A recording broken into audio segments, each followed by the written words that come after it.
सभी, स्वागत है आपका अपने YouTube channel PCM Bharat sir class में।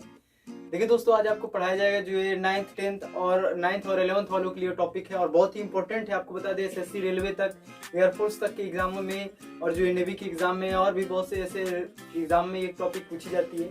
आज आपको सिखाया जाएगा कि जो है एटॉमिक स्ट्रक्चर क्या होता है, परमाणु की संरचना क्या होती है, कैसे कैसे होता है, कौन कौन से साइंटिस्ट आए थे, कौन कौन लोगों ने अपना नियम दिया था, तो सारी बातों का अध्ययन करेंगे, ध्यान से मिलाइएगा। देखिए दोस्तों, परमाणु के लिए सबसे पहले पॉइंट यही है कि परमाणु की खोज कौन किया था? डाल्टन। परमाणु की खोज सबसे पहले कौन किया था? जॉन डाल्टन ने।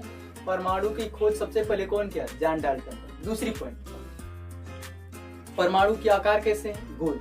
डाल्टन ने यह कहा था कि परमाणु का आकार कैसा होता है? गोल। परमाणु जो होता है वो गोल आकार का होता है और परमाणु की खोज सबसे पहले कौन किया था? John Dalton. देखिए दोस्तों, तीसरी पॉइंट ये है कि डाल्टन का मानना था कि परमाणु बहुत ही सूक्ष्मतम कण है, मतलब वो इतना छोटा होता है कि इसको और अधिक छोटा नहीं कर सकते। जैसे मान लीजिएगा, उनका ये मानना था कि ये मान लीजिए कोई चौक है तो इसको तोड़ते गए तो एक ऐसी स्थिति आ जाएगी कि जिससे और छोटा नहीं कर सकते, जिससे जो है इस जो है चौक को और छोटा नहीं किया जा सकता। तो उसी जो है छोटे से कण का नाम डाल्टन ने क्या रखा था? परमाणु। तो परमाणु को इन्होंने कहा था कि परमाणु वह सूक्ष्मतम कण है जिसको और अधिक छोटा नहीं कर सकते हैं। तो परमाणु वह सूक्ष्मतम कण है जिसको और छोटा नहीं कर सकते हैं, मतलब परमाणु कैसा होता है? अविभाज्य। परमाणु अविभाज्य होता है। कौन बताया था? डाल्टन। डाल्टन ने ये कहा था कि परमाणु क्या होता है? अविभाज्य। देखिए दोस्तों, उन्होंने एक बात और बोला था कि अगर मान लीजिएगा कोई परमाणु है, ध्यान से सुनिएगा, मान लीजिएगा कोई जो है एक परमाणु हम ले लेते हैं, कोई भी छोटा परमाणु, मान लीजिए हाइड्रोजन का एक परमाणु ले लें, बात ध्यान सुनिएगा, और एक हाइड्रोजन यहाँ पर है और मान लीजिए दूसरा कोई हाइड्रोजन जो है कहीं और पर ले लिया जाए। तो उन्होंने कहा था कि अगर एक कई प्रकार के कई परमाणु हैं, मान लीजिए कई जो है हाइड्रोजन के परमाणु, कई परमाणु दे दिए जाए आपको, 10 20 50 कोई परमाणु दे दिए जाए, तो डाल्टन ने ये कहा था कि ये कई प्रकार के जो हाइड्रोजन के परमाणु होंगे या कई प्रकार के हीलियम के जो परमाणु होंगे, जो लिथियम के परमाणु होंगे, उनका आकार हर जगह समान होगा। मतलब यहाँ का हाइड्रोजन हो, चाहे जो है यूपी का हाइड्रोजन हो या जो है बिहार का हाइड्रोजन हो या जो है हरियाणा का हाइड्रोजन हो, कहीं का भी हाइड्रोजन परमाणु हो, तो वो हर जगह पे क्या होता है? समान होता है। किसने कहा था? डाल्टन ने। डाल्टन ने कहा था कि उनकी आकार, आकृति, संरचना हर जगह पे क्या होती है? समान होती है। मतलब कहने का क्या है कि अगर हाइड्रोजन परमाणु है तो यहाँ का हो, इंडिया का हो, चाहे जापान का हो, चाइना का हो, कहीं का भी हो, वो हाइड्रोजन परमाणु हमेशा कैसा होगा? सेम होगा। दूसरी चीज ये हुई कि उन्होंने ये भी कहा था कि अगर हाइड्रोजन, ये कोई जरूरी नहीं कि हाइड्रोजन परमाणु है तो उसकी सेम जो है बिल्कुल हीलियम के साथ मिले। कहने का मतलब क्या है? हाइड्रोजन हर जगह के समान होंगे लेकिन हीलियम से अलग होंगे।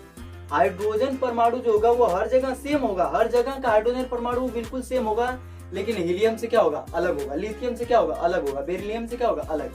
किसने कहा था? डाल्टन ने। तो उन्होंने कहा था ये कई प्रकार के परमाणु के आपस में जो होती हैं आकार संरचनाएं सब समान होती हैं और रासायनिक गुण जो होते हैं वो भी बिल्कुल क्या होते हैं? समान होते हैं। मतलब कहने का क्या है कि अगर हाइड्रोजन ऑक्सीजन के साथ अभिक्रिया करके पानी बना रहा है तो हर जगह का हाइड्रोजन जो ऑक्सीजन के साथ अभिक्रिया करके क्या बनाएगा? पानी। ये किसने बोला था?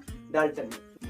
देखिए दोस्तों, डाल्टन ने ये कहा था कि परमाणु जो होता है, जो परमाणु होता है उसको न तो उत्पन्न कर सकते हैं और न ही नष्ट कर सकते हैं। एग्जाम में आ गया कि डाल्टन के अनुसार पहला ऑप्शन, परमाणु को न तो उत्पन्न कर सकते हैं न तो नष्ट कर सकते हैं। दूसरा ऑप्शन, परमाणु को उत्पन्न कर सकते हैं लेकिन नष्ट नहीं कर सकते। तीसरा ऑप्शन, परमाणु को उत्पन्न नहीं किया जा सकता है लेकिन नष्ट किया जा सकता है। ऐसे करके एमसीक्यू में आ सकता है। तो आपको ध्यान रखना है कि डाल्टन ने कहा था कि परमाणु को न तो उत्पन्न किया जा सकता है और न ही नष्ट किया जाता है। ये नेक्स्ट पॉइंट है।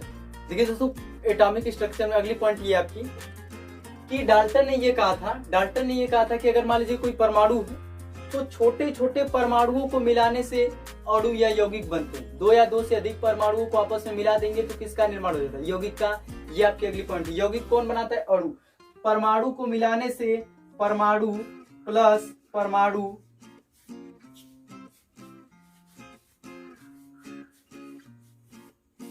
तो क्या बनाएगा? यौगिक।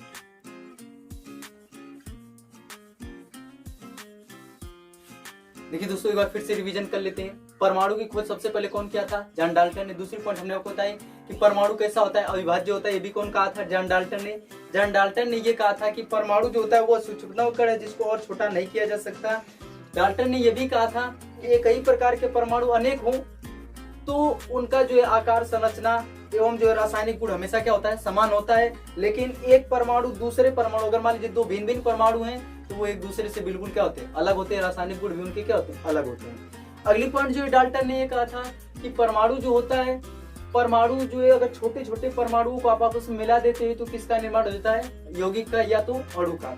और देखिए दोस्तों, डाल्टन ने ये कहा था कि अगर मान लीजिएगा कोई परमाणु है, कोई भी परमाणु है, तो परमाणु जो होता है ये कई प्रकार के परमाणु भार जो होते हैं। अगर कोई मान लीजिए हाइड्रोजन है तो हाइड्रोजन का परमाणु भार हमेशा एक होगा। हाइड्रोजन का परमाणु भार कैसा होगा, हमेशा एक होगा। अगर हीलियम है उसका परमाणु भार 4 है तो प्रत्येक हीलियम का परमाणु भार कितना होगा, 4। लिथियम जो अगर उसका परमाणु भार 7 है तो हर जगह पे लिथियम का परमाणु भार कितना होगा, 7। लेकिन ये बातें इनकी जो है धीरे धीरे गलत साबित होने लगी और आपको नेक्स्ट वीडियो में मिलेगा कि डाल्टन के परमाणुवाद की कमियां क्या है। तो आज के लिए बस इतना ही, मिलेंगे नेक्स्ट वीडियो में। तब तक के लिए खुदा हाफिज़, सबा खैर, सलाम, नमस्ते।